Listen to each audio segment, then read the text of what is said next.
Hey everyone, welcome to another episode of Let's Be About It. I'm Amanda Briggs. And I'm Alan Blair. We're here to lead personal and authentic conversations about all the tough and messy stuff in life. Thank you for being here. We appreciate you joining us.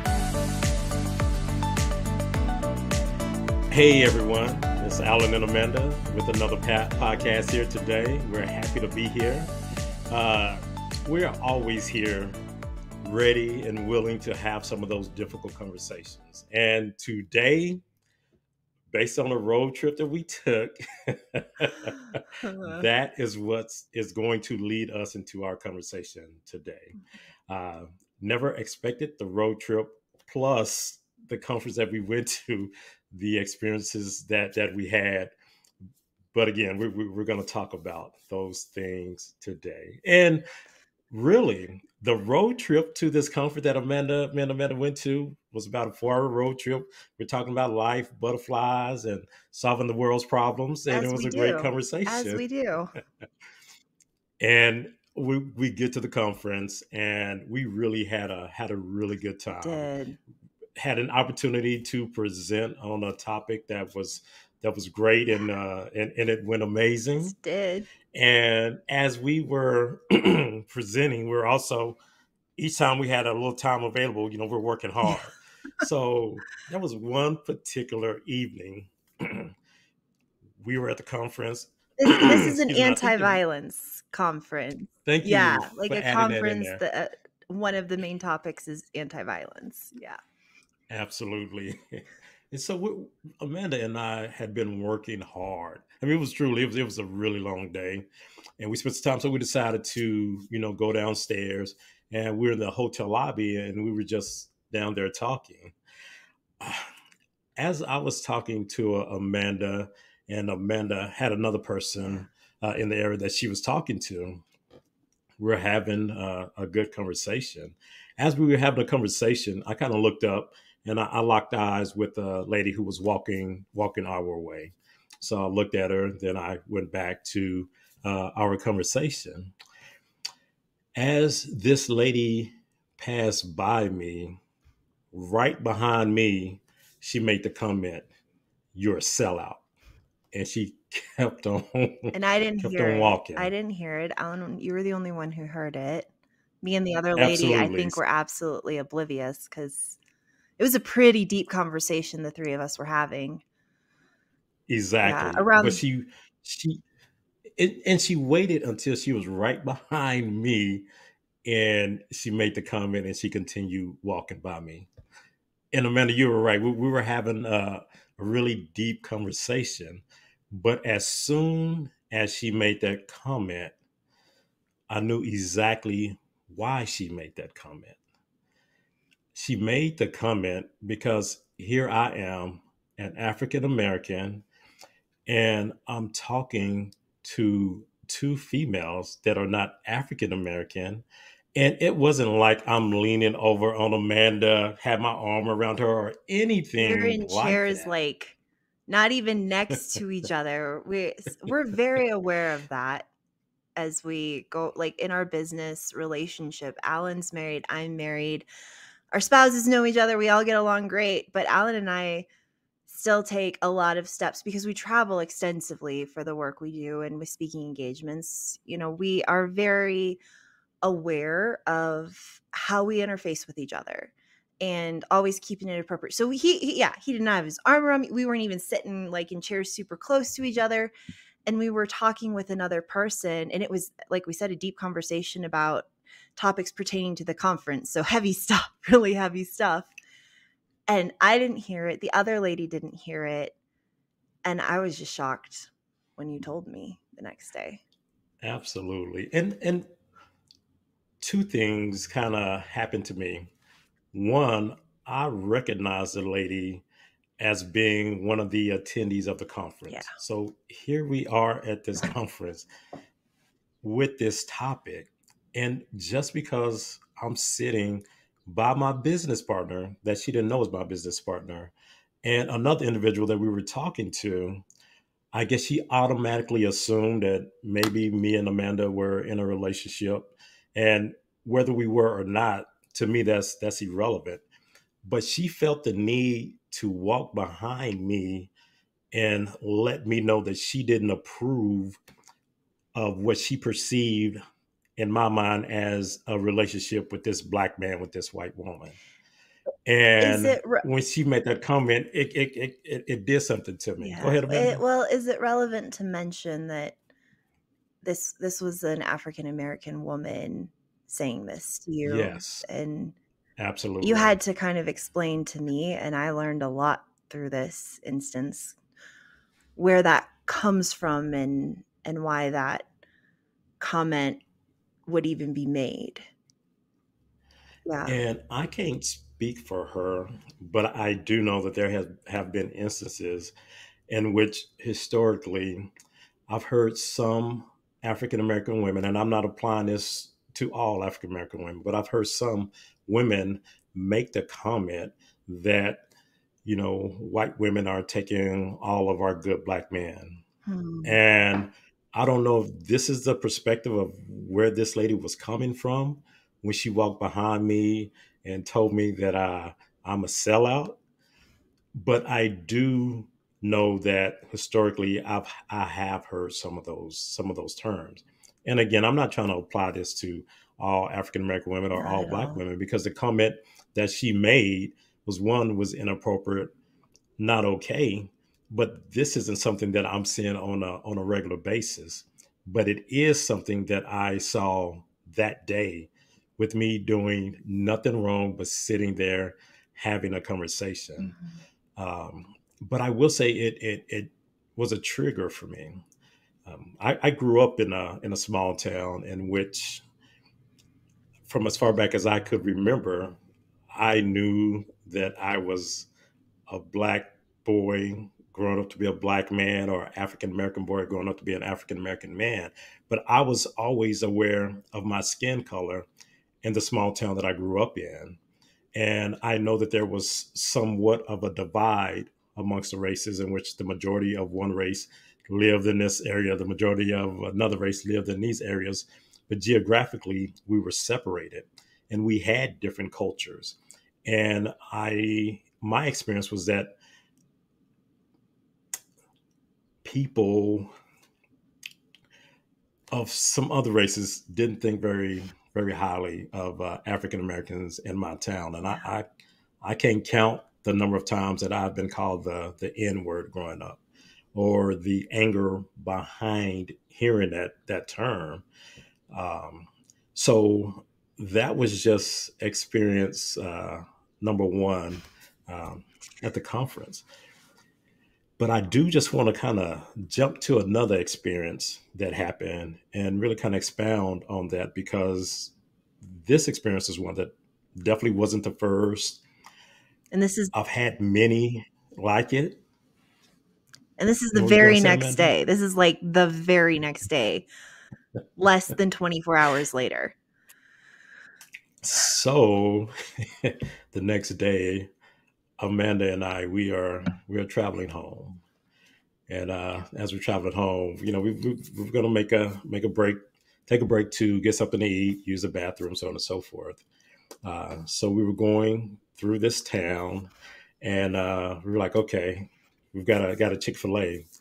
So as Obviously. we exited the highway, to the right, we see this big building Oh with gosh. the Confederate flag, Yep. on the building.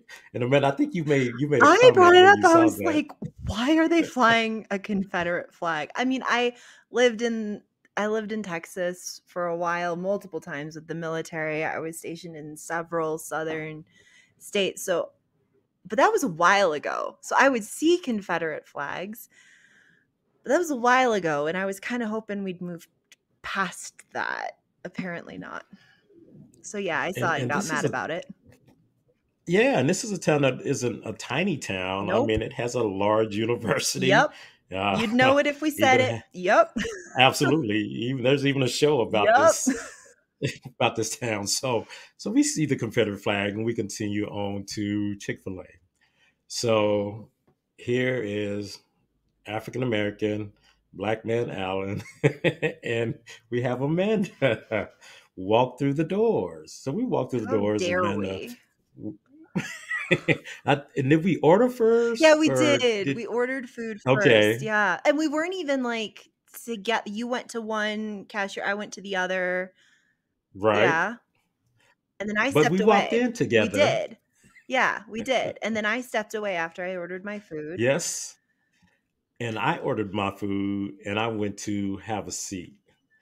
Now, when I went to have a seat, there was two white gentlemen in front of I don't me, think we need to call them and gentlemen. They were just men. and these two individuals were having a conversation. And as soon as I took a seat, um, their conversation was kind of loud, and loud to the point in which I could hear their conversation. And there was an older gentleman. He was probably mid 50s, maybe around his early 60s. The other man, Thank you. he was probably in his mid 20s. So the older gentleman was talking about, and I'm gonna just kind of share, so not to offend anybody, but I'm just kind of share some of the terms This that he could be was using. triggering, so hang in there. Absolutely. We're gonna do self-care in the aftermath of this Yes. conversation. And he was saying, yeah, I was up there, and this old colored boy, I can't stand him, and he was just going on and on. With the F word So when describing. absolutely, absolutely, this effing uh, colored boy talked about some of the things that he wanted to do, and so on and so forth, and he was a liar. So I heard this conversation, so I look up and I kind of look over.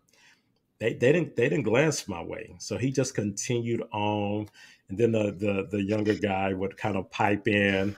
So my perception, and I'm pretty sure that I'm accurate with this just being the reality of the situation. Yeah. They were saying some of these comments loud enough so that I could hear it, and really to kind of get me riled up and waiting on what my response is going to be. The sad thing about it is that this wasn't my first rodeo, in the sense of this was not my first experience of someone using terms or saying things to hopefully hook me and get a reaction out of me. And I think that these individuals wanted me to kind of escalate the situation, but I didn't escalate it. And when I saw Amanda walking my way, I stood up from the seat and I walked to meet her. And I'm like, hey, don't go back that way. And we grabbed our food, and I was explaining to her the situation of what happened and what was going on. And I got to tell you, and it's kind of funny to me now because Amanda's like my hype person. If I was ready to go to war, I'd be like, Amanda, hey, I'm getting ready to go to war. She'd be like, okay, well, let's go. What you need me to do? That's kind of how I felt at that moment when I explained it to Amanda. She's like, okay, so what you want to do? How should we handle this? And I'm like, hey man, we're just gonna we're just gonna get our stuff, and we're just gonna leave. But from that incident, Amanda and I began to have a conversation in the car about how do we handle these type of situations. And man, I don't know if you want to kind of talk about Well, how that conversation went. it's just mind-blowing to me and heartbreaking to me that in 2023, two business partners who have different skin colors have to sit over lunch and game plan how they're going to handle blatant racism. And we did. Like, we had to sit there and come up with a safety plan. All right, if we are approached by someone who is upset that Alan is working with a white woman, if we are approached by someone who is upset that a white woman is working with a black man, who's taking point on which? So we sat there and we thought through scenarios and we made safety plans. Safety plans. And I'm heartbroken that is how we had to use our time, because we have better things to do with our time, like developing curriculum to help people handle trauma. And instead, we're safety planning because we have different skin colors and it offends people to see us working together. And it's 2023. And And that's that's, such a sad reality. I know. It was a very eye opening week for me, having those really horrible instances. And I'm really trying to censor myself because we could try not to cuss on this podcast. And I wish I could say I'm like Alan and I never cuss, but I do. Um, and I have a lot of choice words I would love to say about this situation. But yeah, it was just heartbreakingly eye opening for me because the truth is I've lived a few of those scenarios before when I was a lot younger and a lot more naive and a lot less life experience under my belt. And I was oblivious that racism was occurring around me in those moments. And I'm not oblivious anymore. And it's still just so, it makes me so angry and so sad to see it. In a minute. And one thing I really appreciated you at that moment when we were having that conversation, and for you, just like, I'm sorry that you have to go through this, and you were really, really there for me, because when these incidents happen, and like I said, it wasn't my first incident, but it triggers some of the things from the Of past. course. Yeah. And I still remember the first time that I was thrown against the fence and searched is when I was a junior in high school. And this experience that I'm sharing, it's not to say that all police are bad, because I've got family members who are police officers. So that's not the point of my story. There's bad people everywhere. There's bad people every colors. There's races everywhere, every color. So I'm not just singling out the cops or the police, but this is just an example that I want to share with you all. And it was a situation in which I was in high school. Wow, it's almost 30 years ago, which is hard to believe. Junior high school, and it was me and a couple of friends. And because I'm from a small town, there's just not a lot of entertainment, a lot of things for us to do. But one thing that we did was we would drive our cars around a little path around my small town, and then we would usually end up stopping at the car wash, kind of hanging out, spending time. So it was me and two of my friends. We were hanging out there. While we were there was a party going on up the street. Now, we were there just chilling, listening to music. The party goers were having a good time, drinking, underage drinking. And then we saw the police go and kind of break up the party, and you see all of these people just running. And so we wasn't worried about it. So we're at the car wash, kind of laughing at some of them, and laughing as people ran. So the cops were chasing some of them.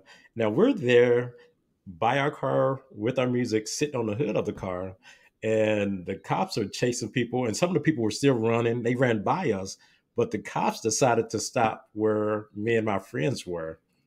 Not only did they stop, they grabbed us and they threw us against a fence. And we were like, whoa, we're just sitting here listening to music. We're like, hey, we were not at the party. We're just here chilling. They did not care about that. So they started frisking us, searching us. And for me, I'm like, hey, we didn't do anything wrong. Why are y'all searching us? And because I vocalized that I didn't think that this was okay, that this was fair, the police, as he was frisking me, he kind of came up to my ear and he said, say something. I want you to do something. Just say something. Because I want to throw your blankety blank in a jail cell. And he was just going.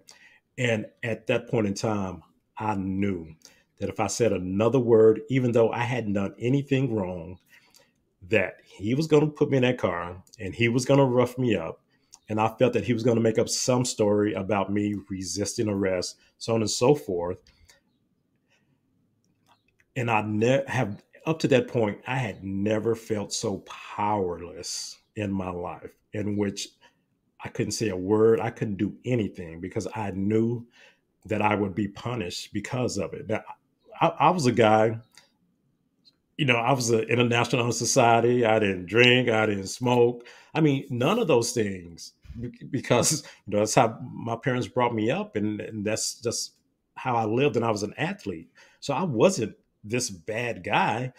But just because I'm sitting there and by the comments that he was making, I knew that he was doing it because of the color of my skin. And those threats, I just felt I was infuriated and just so mad that there was absolutely nothing that I could do at that point. So when I'm thinking about that situation that happened at Chick-fil-A, it took me back to this situation that happened to me, when I was in high school. Yeah. And again, that's just one incident that happened to me. And Amanda, some of these things. I mean, it's really hard because Yeah. it kind of gets me feeling some kind of As it way just because should. of the injustice. It injustice should get us feeling some kind of way. I feel that way, and it didn't happen to me, and I'm, ready to go to war again. I appreciate you sharing that. And I know you well enough. Like, I can see that in your body language. I can see the tension of telling these stories and reconnecting with those traumatic moments in your past where there was so much injustice. And I'm really proud of you for sharing that story and for sharing all of these stories today, because I think it's really easy to not see the things you don't want to see. And that's not just racism, that's homelessness, that's other struggles people go through. It's really easy to close our eyes. And it's really hard to open them and see how bad something actually is. And I remember in 2020, I was still an officer, active duty officer in the military, and there were riots going on, and y'all know how things were in 2020. And I had troops coming to me. I'll never forget one in particular. So 100% of my troops at the time were people of color, and I just loved them so much. All of my troops ever. It was a good team, and we went through a lot together in 2020. But one day she came up to me crying, and well, real quick before I say that, let me preface like why it's important for you to know my entire crew consisted of people of color, because that meant my job as a leader in 2020 was very different. It looked very different. My job was not just to make sure, they had what they needed with the pandemic and everything. It was what kind of self-care, how you doing with everything on the news, with these riots, with these violent crimes being committed against people of color. Like, what do you need to be okay as a human? And then what do we need as a team to be okay at our job? So my workday looked very different during that time because we were doing different kinds of, check-ins and making sure, like, are you safe? How do you feel about going to the grocery store right now? It was like literally that level of granularity with my troops. And so one day, one of my female troops came to me and she was crying at work. And like, number one thing you never do as a woman in uniform is cry. Like, you really, really, really try to avoid it because of military culture. And she was just a wreck. And I was like, okay, what's going on? Are you safe? What happened? And she had just found out she was pregnant. And instead of being overjoyed about welcoming her precious baby with her brand new husband, she was like, ma'am, how am I going to bring a child into this world when I know how they're Wow. going to be treated? And her husband had been pulled over in another town. If I said it, you'd all know. And because his car was too nice, they needed to make sure he owned the vehicle. So she sat there just crying, telling me these different experiences she and her partner have had, and going, and now I'm pregnant. Now I've got this baby growing inside me, and this is the world he or she is being born into. Not Mm, like it's a different work day, wow. and that's just a different level of stress that people are carrying with them that some of us don't experience. Some of us are not going to have pregnancies and wonder because of our child's skin color if they're going to be safe in this world. We might wonder, I think a universal is, oh, if I have a daughter, is she going to be safe in this world? I think a lot of us have to think about that. But those of us who have not experienced discrimination and oppression because of our skin color, we have to remember that there are people welcoming babies into this world who don't even know if they're going to be safe because of the color of their skin, because we still have these attitudes and these just nasty heart inclinations in culture today, and it's 2023. And it blows me. And Amanda, and thank you for asking her that question, what was wrong, and kind of dig in to the point in which you understand what she's going through, how she's feeling, understand what her husband went through just because he has a nice car. Because there's been so many times in which people really didn't understand, and at times if people haven't experienced it, sometimes they believe that it doesn't really happen, or maybe it's not that bad. And Mm-hmm. I remember the first time I was asked um, by someone that I had been training with for years, and we used to go and train at this particular unit for years. And one day, he and I, and he's white, I'm black, as we were driving, but he felt safe enough that he could ask this question, and he said, "Hey, Alan, I hope you're okay with this question, but I just want to ask so that I can get an understanding." He said, in the news, I'm hearing about cops, police brutality, particularly the police brutality on African Americans. And he asked me, had I ever experienced it? And I started off with the first story that I shared here, and I started off with a few others to just help him understand. And the next question he asked me is like, "Oh wow." And he said, "Then I can kind of understand why people get so upset and so angry." And I was like, "Yeah." I said, that first story I told, and just being powerless, knowing that this injustice is happening. And like I shared here, and I shared this with him, I'm like, hey, not every police officer is bad. And that's not what I'm saying. But I will say that I have had that experience, that negative experience, and it has been more than once. And I wish I could say it wasn't because the color of my skin, but I said these particular incidents, without a doubt, I knew that. But I appreciated him asking the question to gain understanding before he just quickly dismissed that it wasn't true, it didn't happen, just because he hadn't physically seen it, Mm-hmm. or he hadn't had that conversation with Mm-hmm. someone who had that experience. So I appreciated that about him, and I appreciate that about you for going and asking that question. Well, I think we have to, because one of the things that occurs to me is I've been talking about sexual assault for a long time now, almost 20 years. And I really want people who haven't experienced it to get curious and to try to understand enough about what it's like to be a sexual assault survivor, that they can have some empathy around it, that they can maybe do a better job standing up to sexual violence or injustice, and make sure that as a culture we're like moving forward in how we handle that. So of course, then it's incumbent upon me to be curious about other significant issues, societal issues we face. And racism is definitely something that I think everyone needs to be curious about. And everyone needs to ask those questions, even though it's really like, it's heartbreaking. Like when we were driving back after Chick-fil-A and you told me the story about the police, I cried. Like I could not contain just the enormity of sadness about the injustices you've experienced.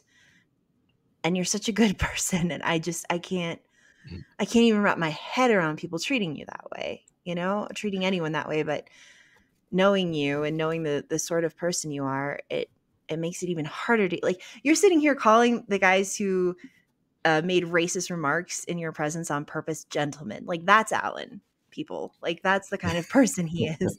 And that's just so it's so maddening. And I know again in 2020 when I started having those conversations with my crew, I learned that young Black men get the talk. And it's not the talk we're all thinking of. It's the what do you do if you're pulled over talk.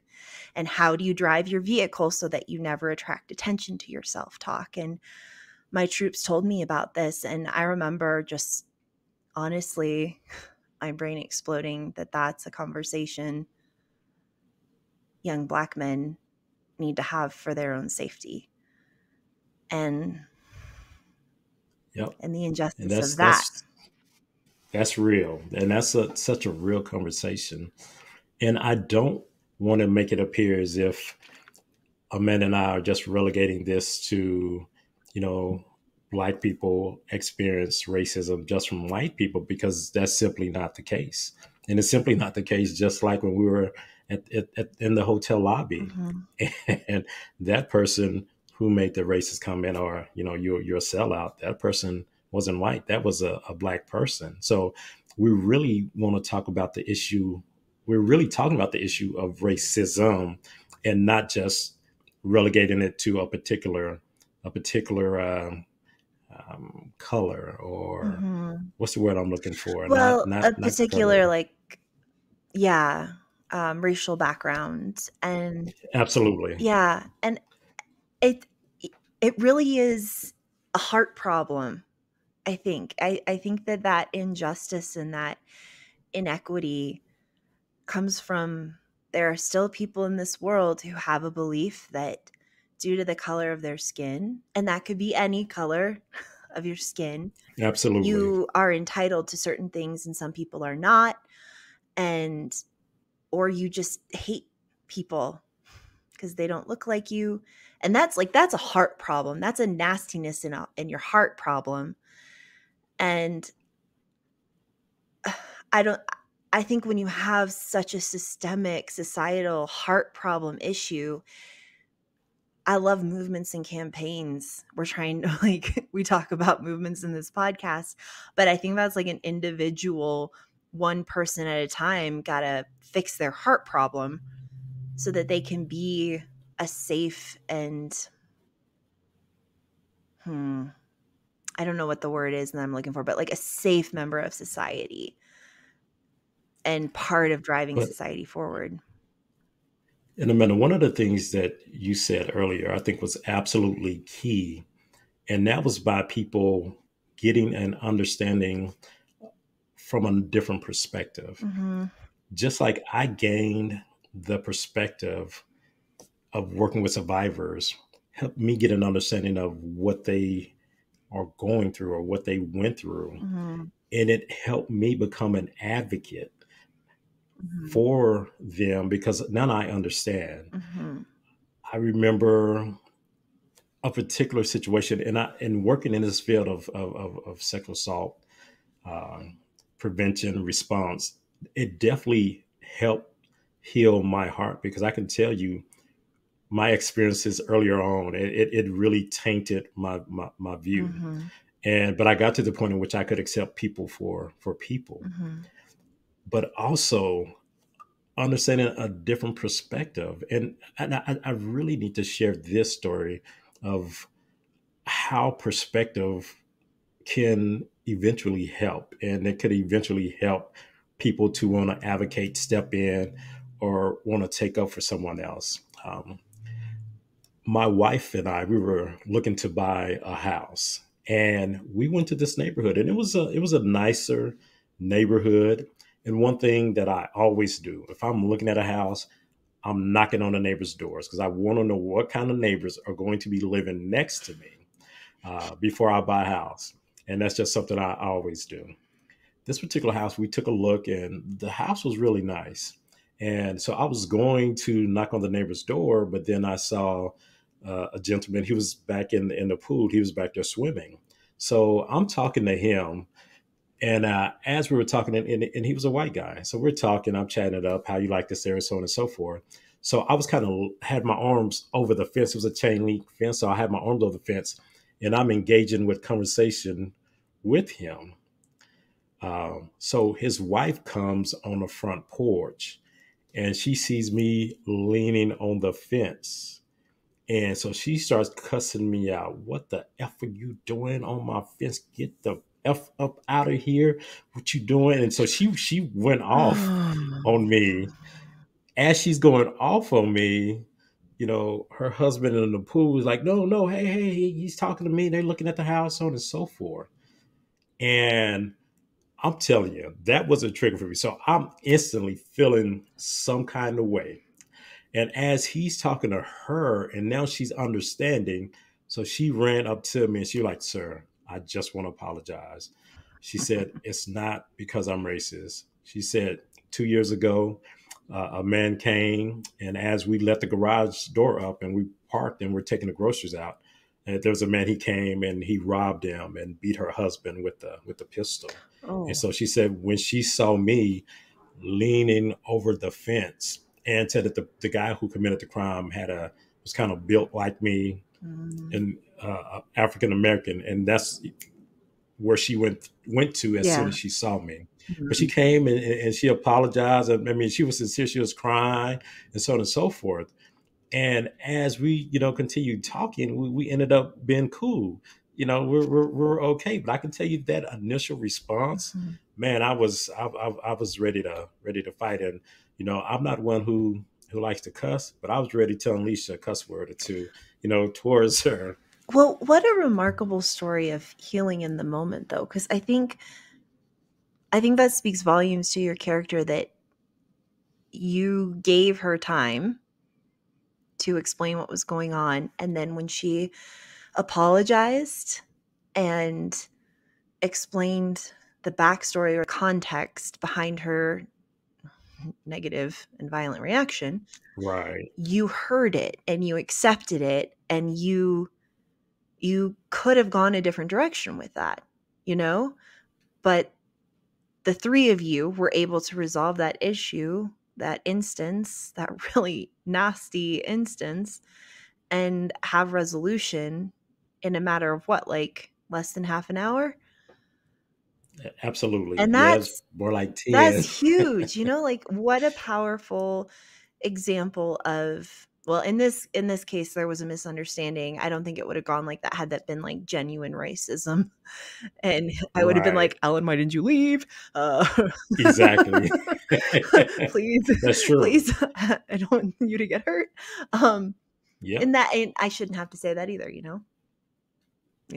And the key to that though, Amanda, was an understanding. Mhm. I was able to listen and get an understanding where she was coming from. And she finally listened to her husband and she had an understanding of who I was. So Mhm. sometimes when we're able to get an understanding of someone else's experiences, sometimes that will Mhm. allow us to advocate or Mhm. to intervene or to step up and say something, kind of like you and I when we were trying to kind of game planning, when we Mhm. were game planning of, if we see the situation, Who's as doing much as what? we travel in the places that we're going, Yeah. I guarantee you that that's probably not going to be our last experience. Mhm. So, with that being said, and kind of like, anytime we are in a situation in which we can possibly intervene or say something when we see an injustice taking place, Yeah. that's really difficult. First, we got to get to the point in which, like I say, understanding that person, really having empathy with that person. Yeah. Well, sometimes, even if we have empathy or not, the right thing to do is to do something. Yes. And my biggest thing is that when we see an injustice take place, how do we step in and say or do something without possible harm coming to us? Just like those two gentlemen, Mhm. those two men Thank you. at Yeah, that they are Chick not fil A gentlemen. who were making those comments Yeah. loud in a loud manner. I wasn't the only one because that Chick-fil-A was full. So there's some people sitting behind them Yeah. over here, some people sitting next to me, For but context, I was no in the one restroom, said otherwise I anything. might be in prison right now. And I'm glad that you're in the restroom, and I'm I not. didn't have to bail you out. So Well, I thank mean you. that, but also, yeah, that I would have said something. I know you would Yeah. have. So I'm glad that you were not there, Amanda. Well, I can be Because it diplomatic. I can, but also, but some but whew, sometimes it's hard. It's hard when someone says things at times that are really shocking, that yeah. are really offensive. Sometimes you may be able to come and handle it in an appropriate way. Mhm. Sometimes not so much. Mhm. And so I'm glad that I didn't react the way that I would have as a kid, in which if I'd heard somebody saying that, then it was automatically a fight. I Mm. mean, you may Mm. win, but we're about to fight. So now I can't engage in a fight, and I can't take the risk of being locked up or the Mhm. risk of losing my life over Mhm. words that someone else is saying, and me not being here as a husband Yeah. or a business partner or as a grandfather. Yeah. I've got to make wiser decisions, but at the same You time, shouldn't have to.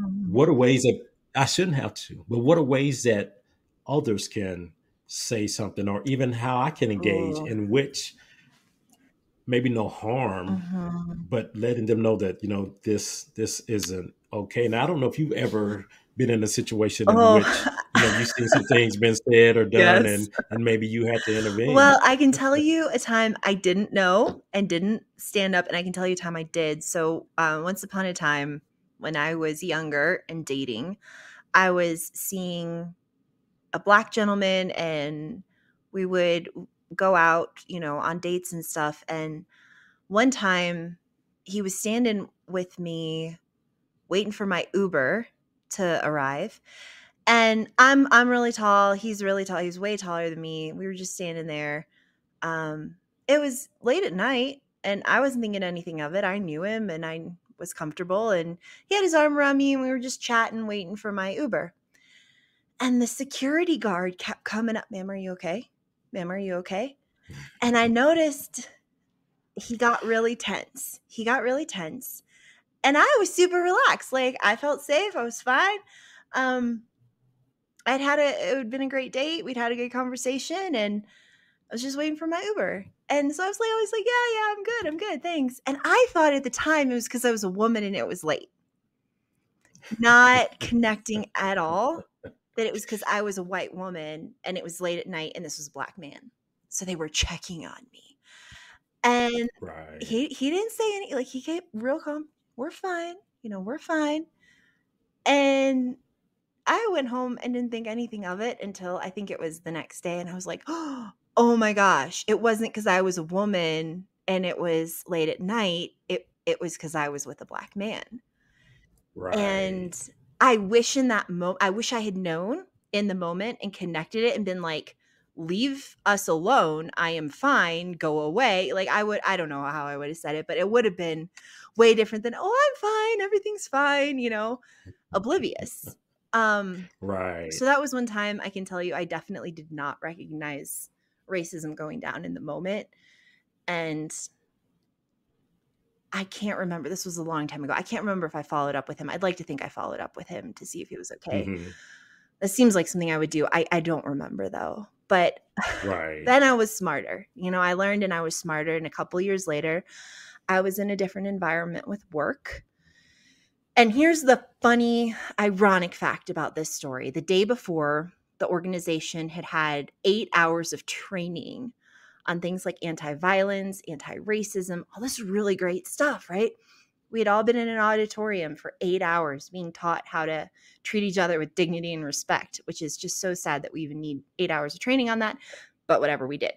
So, like, the next day, a group of us were hanging out after work, and someone who was significantly high up the chain, up the hierarchy of the organizational structure started making real racist comments and jokes and turning it into a game.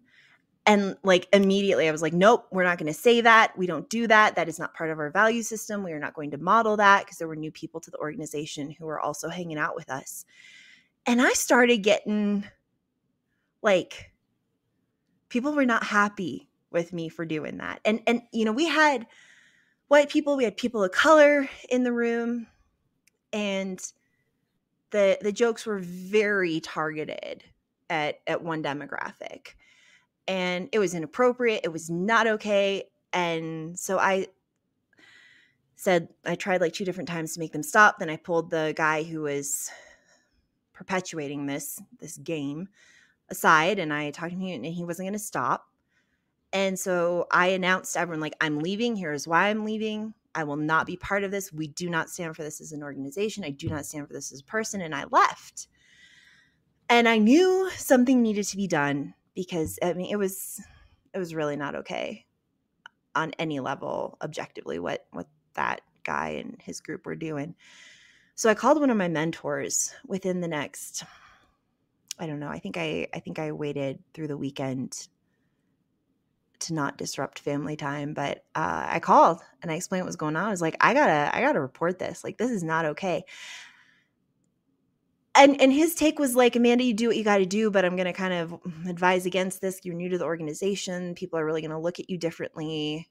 You're going to be seen as someone who, you know, snitched on your bros. But you know, you got to do what you think is right. But really take into consideration the consequences. And I'm sitting there thinking, like, the consequences for standing up for our organizational values. Like, why is this even a conversation we need to have? So I got off the phone, I marched right in, and I made a report. And indeed, everyone knew it was me who made it, even though it was anonymous. And they opened a full investigation. The individual was fired. Like, it went in his record. They did a decent job handling that. But I did face a lot of social fallout because of that. And that is crazy to me, that you uphold organizational values and you have to think about, like, well, what are the consequences to my career for upholding organizational values around racism? Like, that shouldn't be a conversation either. So And I've that's so done true. it and I've not done it. And this more life experience I have, the more, unfortunately, the more of these experiences I have, I feel like I'm more aware of it and more immediately reactive to it instead of figuring it out the next day. And you know, that's the sad reality of the situation, is that anytime you stand up for, bottom line, the right thing, because what you did was the right thing to do, there's going to be those people who are going to hate on you. You know, the Oh, well. people that were there were accepting these inappropriate comments Yeah. that were being made, and it took you to step up and say something, and you've got to deal with the repercussions. But at the end of the day, you can live with the decision that you made, Yeah. because it was the right decision. Yeah. And it didn't get violent. I also wasn't like, come at me, bro. I'm a take you out. Like, I didn't handle it that way. And Right. the other thing about me is, when I get mad, like, all of my vocabulary just comes rushing to the forefront of my brain. So I use like 6-syllable words. I think I just scare people, or they don't know what I'm saying. There's also that possibility. They just didn't know what I was saying. They needed Google. But yeah, like, it didn't escalate to any sort of altercation. But I don't know, like, just because I can control my reactions, that doesn't mean if I had said something to the guy at Chick-fil-A, like, what might he have done? So you do have to consider safety in these scenarios as you stand up for what is right and do the right thing. I think that there are some instances, like reporting racism within your organization, like, please always do that. Like, that should always be safe. You're hopefully in a work environment where you feel like you are physically safe, hopefully, to make those reports. But, you know, I think one of the senses of urgency around organizational culture and racism is people spend an enormous amount of time in the workplace. And a lot of folks are not in an economic position where they can just quit a job because someone made a racist comment about them. They have to dust themselves off and go back again and again and again because they've got bills to pay, family to support, whatever it is, goals, life goals, and they can't just make that transition to like, well, I'm going to quit this job tomorrow. So we really have to take strong stands and like, okay, maybe Chick-fil-A wasn't the place to like throw down and make a big stand. Maybe the right thing was to just quietly leave because people like that are probably more prone to some sort of altercation.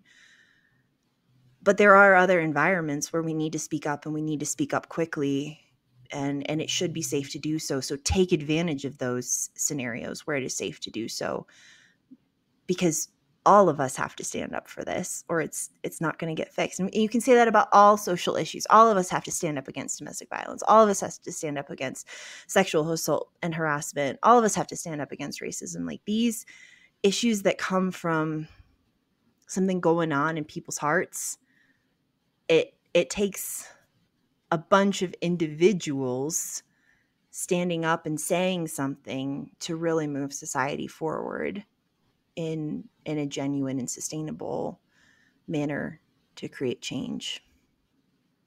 And Amanda, the example that you shared and how you stood up, because the comments that were made were not appropriate, they were not acceptable, but someone was the object of those jokes. And could you Hmm. imagine being that person having to stand up for him or herself? Hmm. But to have someone else in the group stand up and like, hey, this is not okay. Yeah. But not only did you stand up for this person, but you showed everyone there how it should be done Hmm. and how it could be done, regardless of the repercussion, because you did the right thing. And I think that that was great. And I can say that at Chick-fil-A, I would have appreciated someone who was at the next table to say, hey, Hmm. come on, man, we don't talk like that here, or, that's not accepted here. Yeah. In which, just something that Yeah. simple could have been so important to me because I know by me saying something, Hmm. it would look different and I would get a different reaction. Hmm. But somebody else standing up would have been key. And then if that person would have said something, then somebody else could have said something, Yeah. and it would have really let this individual know that these things are not accepted. And I recognize that what I'm about to say might be controversial, but the closest thing I have personally experienced is stuff around gender and being a woman. So, for instance, I've experienced sexual harassment everywhere I've worked, with one exception. And the most effective way to shut that down, if the sexual harassment is coming from a man, is for other men to be like, dude, nope, we're not doing that here. That is not how we treat women anywhere, but especially Absolutely. in this organization. And I think that you can kind of take that model and apply it to just about any situation where there's injustice or oppression. And so if a white person in a restaurant is making racist comments, the most effective thing and the best example that could be set is for another white person to speak up and be like, nope, we don't do that. We don't stand for that. We don't approve of that. This is not happening. Like, we're all going to walk out of here if you don't, so it's got to be. And the same thing, like the woman who told you you were a sellout, probably the best demographic to reach her heart would have been another African American or Black woman saying, hey, that is not fair. You don't know anything about him. And also, why are we discriminating in that way? You know? Absolutely. So like the best accountability is always going to come from someone who is similar to the person doing the inappropriate thing. That is who they are most likely to listen to. And that's the example. They need to see someone like them doing the right thing, saying the right thing, being the right thing. What are your thoughts on that? Absolutely. I think that that's key.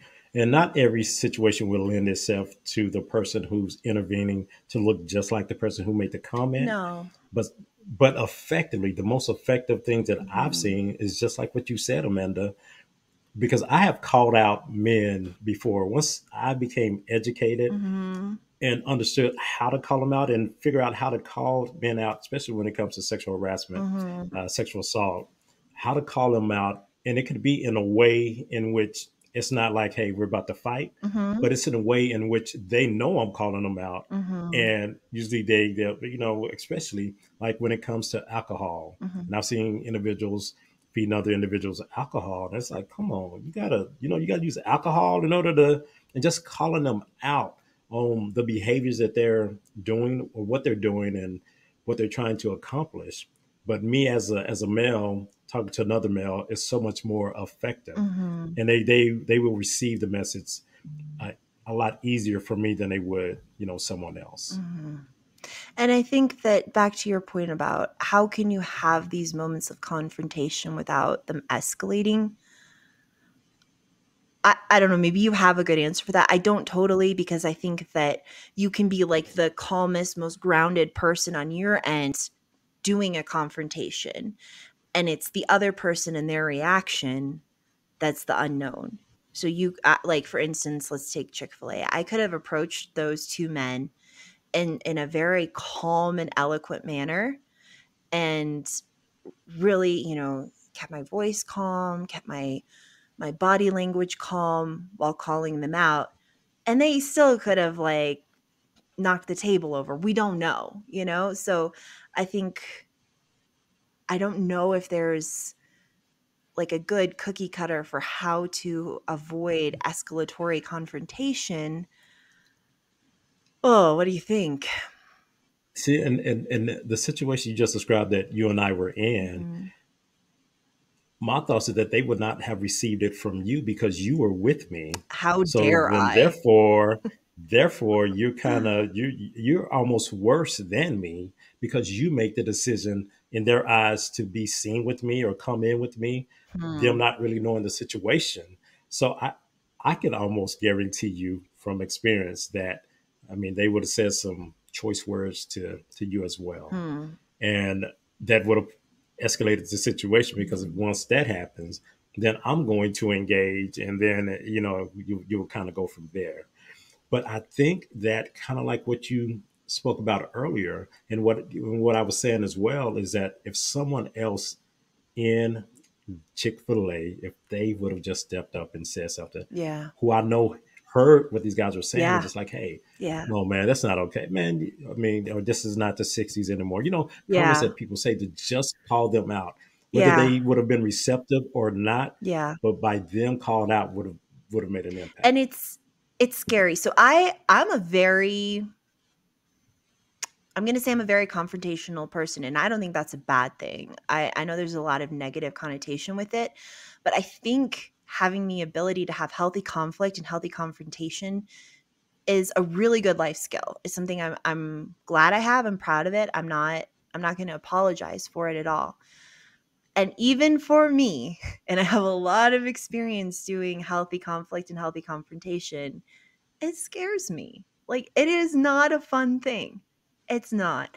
So I think if we as a society can get more comfortable being uncomfortable and doing it scared, that is, I mean, that transcends racism. That's just life. That's just standing up for what's right in any category. But if we can get comfortable being uncomfortable, and if we can do it scared, we need to do it scared. We need to do it uncomfortable because it needs to be done. These conversations need to be had. Someone in Chick-fil-A in a better scenario would have pushed through their fear and, like Alan said, stood up for him, stood up for what is right, and called those guys out on their racist comments. So yeah, even if it's something you're good at, it's still scary. So my advice is, don't worry about if this is like something you're super comfortable with or not. Everyone who does it is scared. You're in really good company. So just do it anyways. Absolutely. And one thing we pride ourselves on, Amanda, is really, again, having these difficult conversations. Mm. And Alan and Amanda, we're not saying that we have all the Gosh, answers, no. but we would definitely like to hear from you all about some of the situations that we shared and how you feel that maybe someone could have possibly intervened, or what are ways in which would be maybe a best practice? Yeah. Because as we have these conversations, it's not just we're here to talk.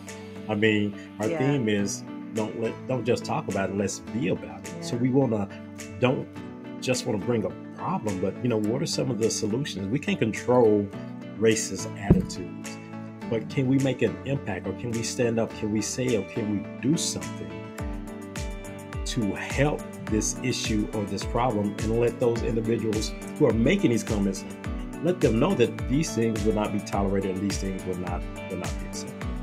Let's keep being about it and figuring out a way forward. And we look forward to hearing from you all. All right. We'll see you next time. Thanks so much for spending your time with us today. Please remember to like, share, subscribe, leave a comment, leave a review. You know the drill. Until next time, let's not just talk about it, let's be about it.